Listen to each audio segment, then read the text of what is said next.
My colleagues have talked about illicit brew.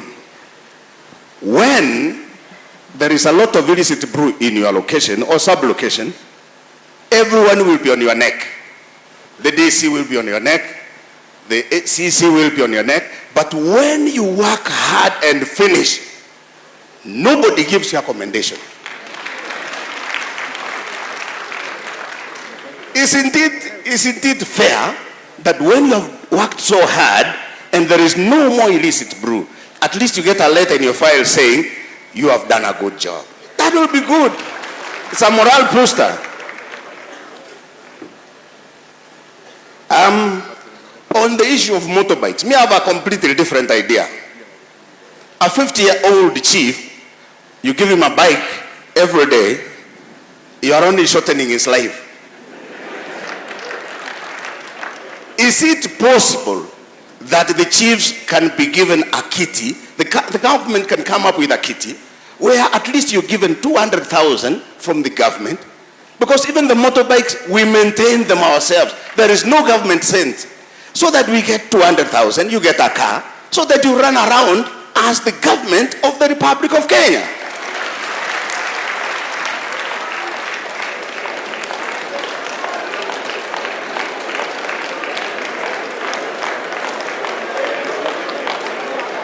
Thank you. Thank you. On job groups, I came in when I was 45 years, and I had about 10 years to work. Then it increased to 60. Now, if you start on job group F as an assistant chief, because I'm one, if you start on job group F, you work for 15 years. If you stagnate somewhere there in the middle, you will go home with a pension of 10,000. You can imagine a retired chief walking bare feet because he can't afford a pair of shoes. Can it be possible so that we come up with at least that job group should come up as the starting job group should be improved? Not like it was in F when it was 2000, E when it was 2001.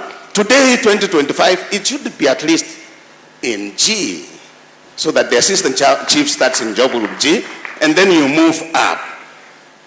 Again, because there are chiefs who have been employed when they are 20 years, if you work from 20 years to 60 years, and you are an assistant chief, you're gonna be a problem. Because the job group ends in K, and there is nothing else you'll get after that.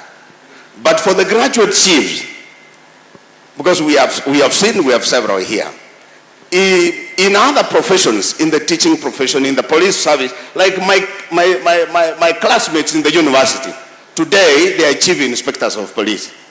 Assistant chief, I'm still assistant chief.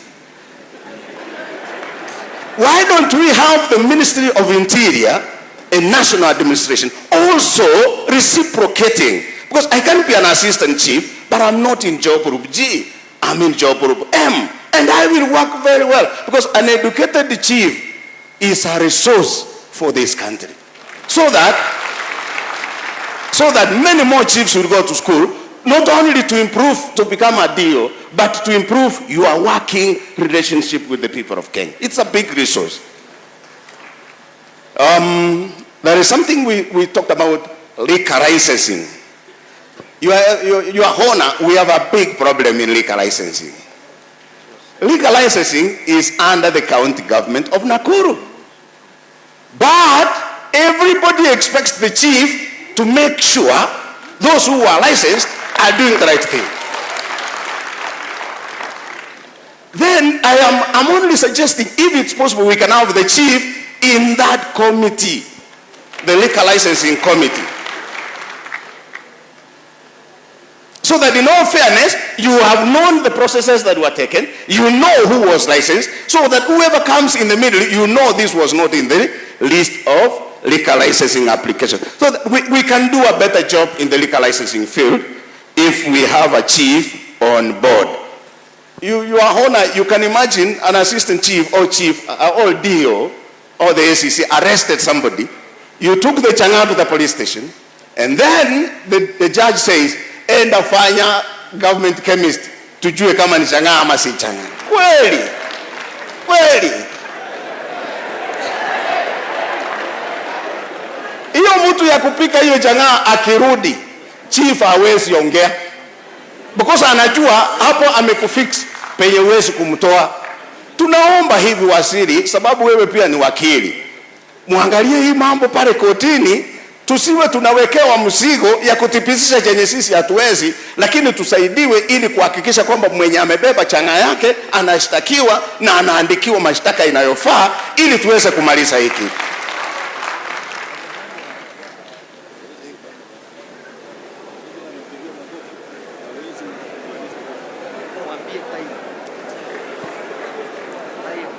Asante. Hiyo ingine waziri, ukikuja pale kwa mashemeji, ukikuja nyumbani kwa mashemeji tutakwambia hiyo ingine. Karibu sana.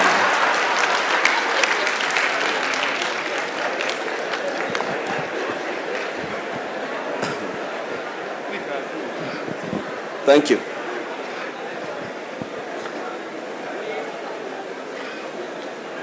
Mheshimiwa Waziri, in this liquor licensing committee, is the DCC a member? Yeah, DCC a member. So ACC? Then so DCC is representing all of you because it's done at the sub-county level. DCC is representing. So maybe we need to think, because we don't have a location board. Is there a location board? No, we just need to think that the county legislation should say the liquor licensing committee in the sub-county should consult, before making a decision, should consult the chiefs at the locational level. Yeah. I know where the problem is. The DCC is not a resident of this area, okay? And he's sitting over board making the decision. So, mpira iko kwenu DCCs, even without the law, consult the chiefs before you make that decision, so that then we can be doing the law as we progress. Of course, you are not chairing. Are you chairing? No, you are not chairing. But you must, in the board, say, before we make this decision, I need to consult our chief to tell us in that location how many wines and spirit shops are there and whether they are complying with the law. So to start with. Thank you, Waziri. I think there is a disconnect there. Let me put it clear.